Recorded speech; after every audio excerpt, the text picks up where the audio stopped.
Quitting heavy cream almost completely wrecked my carnivore diet. That's a sentence I never thought I'd say. Being free from sugar allowed me to heal my joints, lose weight, and avoid metabolic syndrome. I honestly thought I was free from all the health drama moving forward. But whenever I had negative emotions, my brain asked for snacks. Those thoughts of eating nuts, cheese with avocado, or meat sticks, they seem fine to me because those foods are keto carnivore friendly. What I didn't know was that I was keeping my cravings alive. I was consuming something that, in the background, kept me wanting to self-soothe. This silent saboteur, it put me right back in the cycle of craving food to heal my pain. Somehow, I would avoid eating those nuts and snacking on cheese, and I would just have coffee. Unfortunately, the coffee was part of the problem. It was keeping me chasing dopamine without me knowing. And no, we're not talking about the caffeine here. Please subscribe. Now, I'm not here to tell you to try harder. Willpower is useless when we're talking about a biological hijack. I'm here to tell you that the foods we eat play a huge role in the obsessive cravings and compulsive eating. There was a reason that I was chasing the heavy cream. It felt comforting. It felt amazing. It felt like a warm hug when I had it in the morning. And the reason it felt so comforting is because dairy has a special kind of protein. And this protein triggers the dopamine release in our brain that sugar used to trigger. That's a problem, Wellness Warrior. It's a problem for all of us. Even though I didn't know that it was still a problem. You see, when our brain is triggered through chemicals every morning, or maybe twice a day, like I was having coffee twice a day, it's looking for that dopamine release. What happens when our brain doesn't get the dopamine release? Well, the result has very little to do with hunger, actually, and everything to do with a deficit, a feeling of deficit of dopamine. And it directly causes things like brain fog, emotional dysregulation. So you might feel anxious or a little sad or, moody, mood swings. All of these things can happen when our brain is used to getting a dopamine rise, spike, whatever you want to call it, every few hours, and then it's not getting it anymore. The dopamine was giving your brain a feeling of calm, and it made it rely on that heavy cream several times. My brain was relying on it several times a day, treating it like a guaranteed reinforcement. We are going to be okay. The problem is, a few months ago, I stopped using heavy cream and I just cut it out. I didn't even think twice about it. One day I was using it and the next day I said, I'm not using it anymore. Not realizing the situation I was about to throw myself into. The reward center of my brain immediately feeling deprived. Where is the dopamine? And my brain instantly started to look for it. It pretty much shouting at me. And I didn't understand it. I didn't understand why all of a sudden my brain was really thinking about nuts and cheese and even when I wasn't, I didn't think I was upset about anything. Oh my goodness. Did it feel like all of a sudden I was back in that situation where I was out of control? I felt out of control. The problem of chasing and feeling like you don't control, it's real, Wellness War. It's nothing to do with lacking discipline. So a few months ago when this happened, I had been in this keto carnivore world for more than 7 years, because this is year number 8 we are in for me right now. So I'd been more than 7 years and I was struggling. One thing that I want us to understand is that the brain fog, the sadness, the mood swings, they compromise our ability to make good decisions. It's that classic decision fatigue that people talk about. A tired brain turns on its habits. After a long, hard day, it's an automatic reaction to grab some fruit or some nuts, whatever is in your normal, while you're making supper, for example. You don't think about it. You just do what feels good because your brain is just too tired. And what happened to me was that I was far past the point of ever touching fruit again, so that didn't happen. And I didn't keep nuts at home, so that didn't happen. But every once in a blue moon, I used to allow myself to buy fried chicken. I would go to the restaurant and order fried chicken once in a blue moon. Not all the time. But when this letting go of heavy cream happened, I went to buy fried chicken the one time, but then the next week, I wanted it again. And then the next week, again. And so eventually I noticed that 4 weeks in a row, I had purchased fried chicken. That was out of the norm for me. Something that I normally use once in a blue moon was all of a sudden happening weekly. That means that it's become part of my meal plan again. And I had to pause and think, what the heck was going on? And all of a sudden, I started to remember what Dr. Eid had told me about dairy. And what I had learned in a Netflix special, actually, as I think about it, because I think I watched the Netflix special first when I first heard the term casomorphin was in the special. And then Dr. Eid, when I interviewed her, validated that, yes, there's that possibility that when you eat dairy, it can cause us to chase. My brain was so desperate for the carbohydrates, so desperate for something to make it have that dopamine release, that when I ate the fried chicken and it got it, now every chance it got, it was sending, I mean, I only took it once a week, but I was thinking about it. It was on my, at home, I had also nutritional yeast. I had nutritional yeast at home. And again, something that I used to do once in a blue moon, use nutritional yeast on to coat things that I was going to fry. Although normally I fry them straight with nothing on them.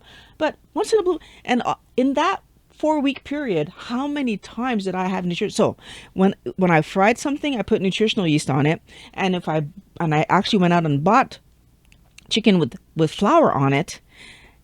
Oh my gosh, Wellness Warrior, in the span of a month, I went from having almost no carbs in my meals to having 5 to 10 grams of carbs in my meals, whether it be through nutritional yeast or through fried chicken. Those mental hugs that we get when our brain releases these feel-good hormones and we don't realize that they will direct our actions. My brain sent me out to get more something that would give it that dopamine release without me even clicking in that that's what was happening. That primary coping mechanism, our brain wanting us to be okay, is subconscious. It happens under the radar. It's a reflex to use food as a pacifier because we've been taught to do that throughout our entire lives, and we don't question it because it's just what we've always done to feel better.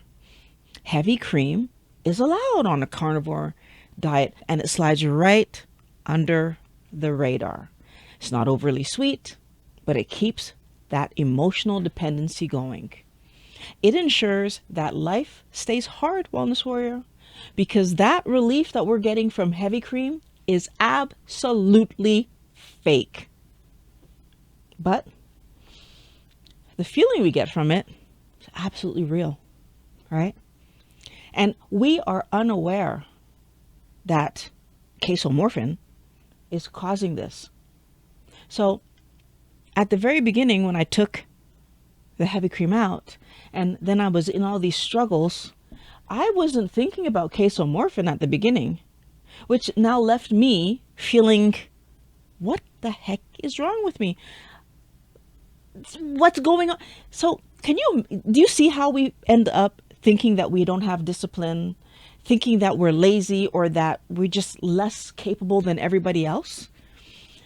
We fail at dieting so often because of these things we don't know are happening that are absolutely messing with our ability to stay on focus and stay on track. It feels like if dieting is just futile. And then that's a signal that tells us, why do we bother? Why are we even trying to fight this? Right? I remember back before I found keto, just giving up and saying, dieting doesn't work. It doesn't work. There's no use doing it. And I had given up. And if it wasn't for the fact that my hips started hurting me, I probably never would have started back.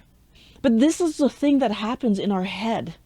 And then when that happens, that's when the true, deep level of self-talk starts happening. And you're telling yourself that you've already given in and eaten something wrong. Why do I even bother? I'm just not strong enough, right? I'm going to have to start over. These thoughts cause us to feel like we will never heal. We will never move on. We will never be able to live our life without something coming up. And it feels desperate. It feels overwhelming. It feels like a failure. And it leads us right into the very next lie, that everything I do, everything I try is worthless. So the only logical thing for me to do is to surrender and start over next week. It's over. I'm going to eat whatever the heck I want and start, right? But the problem is that every time I let myself eat off plan and start over tomorrow, I'm telling myself I can't do it. I'm telling myself this will never work. Yes, I ate fried chicken several times, and I had to see that that's what the conversation in my head was happening all of a sudden. Hidden ingredients like casomorphin set those dominoes in action, in motion. They're falling. And this cognitive flaw reinforces the lie of nothing works. If I don't think anything will ever work for me, then I blame myself and they win. They've got us. She's blaming herself. She doesn't know that it's the stuff we're feeding her. And all of a sudden they're clapping hands and they're like, she's back with it. No, don't be back with them. Do not blame yourself. There's always a reason when you fall off the wagon, Wellness Warrior. And if you pause and look for it, you will find it. After fighting through all of that shame and despair, what you will be left realizing is that the failure didn't lie with me. See, the thing I want you to understand is they told us dairy was safe. I truly believed it. I told all of you, heavy cream. Don't worry about it, heavy cream. That it's a good source of protein and it's a low, there's almost no sugar in it. There's still a bit of sugar in it, but almost no sugar in it. You can put it in your coffee and not have to worry. You realize that researchers know about casomorphin. Doctors know about casomorphin. Dr. E told me about it. They know the impact on us. It's a very strong impact on us. It has opioid effects. Do we understand the damage that is? And we feed this stuff to our children? It's in milk, Wellness Warrior. We have no idea that that whipped treat that we make to pretend it's ice cream when we first start keto is exciting our brain and lying in wait to rev up our cravings, just like sugar used to do. It's keto and carnivore approved, and it's getting us. We eat cheese.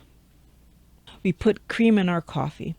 We use cheese in almost every single keto replacement.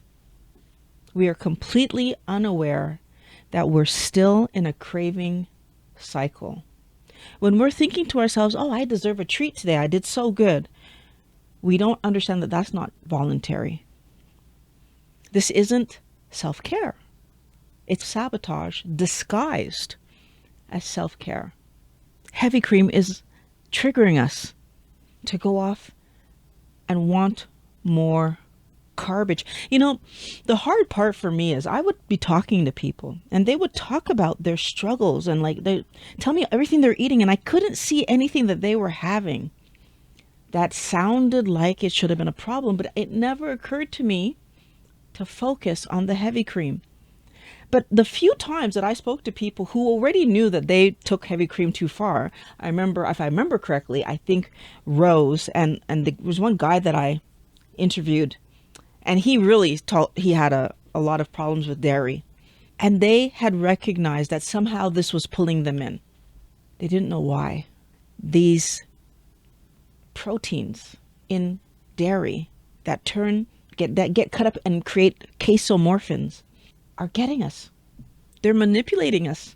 How are we supposed to get healthy when we aren't given good information, Wellness Warrior? When even the keto and carnivore information that we get is incomplete, are we supposed to know more than doctors and nutritionists? Cheese, which is highest in casomorphin of all the dairy stuff you could choose from, is often the ingredient in keto replacement products. We are unknowingly substituting one dopamine triggering substance for another. If we aren't aware that dairy produces a dopamine hit in our brain, are we to blame? Obviously not. We have nothing to be ashamed of because the label of lazy and undisciplined doesn't apply if you didn't know that you were being set up. I'm not responsible for not knowing information that my doctor, nutritionist, and the keto and carnivore advocates who taught me haven't informed me of. We have nothing to be ashamed of. Although the label doesn't apply, so lazy or undisciplined, it doesn't apply. The hardest thing that we're ever going to do is let go of the old identity that we hold. If I saw myself as not trying hard enough, every time that I get pulled back in, it bites me that I'm not trying hard enough, even though that's not true, Wellness Warrior. I haven't touched this stuff in so long, and it never occurred to me that the dairy was keeping me in the stupid story. For so long, weight loss has been a core part of my identity. Like trying to lose weight was something that was always on my thoughts until I let it go a few years ago. But it was like most of my, the first 8 years of being overweight, I had a little point where I wasn't thinking about it, and then I found keto. But when I mess up, it comes back. The moment that you let go of that chemical trigger, right? The moment you realize that casomorphin is messing with you, the moment you realize, go back a little bit further, when we realized that sugar was messing with us, and then we realized that casomorphin was messing with us, that when you realize that there's something that's messing with you, stopping you from doing what you know is good for yourself, and you understand that I was not in control, that thing was messing with me, that's when you get to reclaim your identity as the person who you truly are. Just simply seeing it and saying no to it restores your deepest desire, which is to have control of yourself, of what you eat, of the things that you do for your good health. I want us to understand that the real victory is not a number on a scale. It's the moment that you stop thinking about your body altogether, right? The silence in your head is the reward, right? Because you're not thinking about food, you're not thinking about your weight, or you're not thinking about how your clothes are fitting. You finally get to have your physical appearance match the energy of yourself, your youthful spirit, the way you feel inside. This isn't just about dieting or fixing your diet, or like, this is not about the food. It's about understanding the missing that key, the part that makes it click when you understand that the food you eat determines how your body functions, which determines how you are able to think, which determines how you end up living your life. If you're focused on food, you're trapped in that cycle. But if you're not focused on food because you're feeding yourself properly and everything is working correctly, you get to focus on friends, family, hobbies, activities, actually living your life. I want that for you, Wellness Warrior. So this is the video that you're going to watch next. Click on the link and I'm going to meet you over there.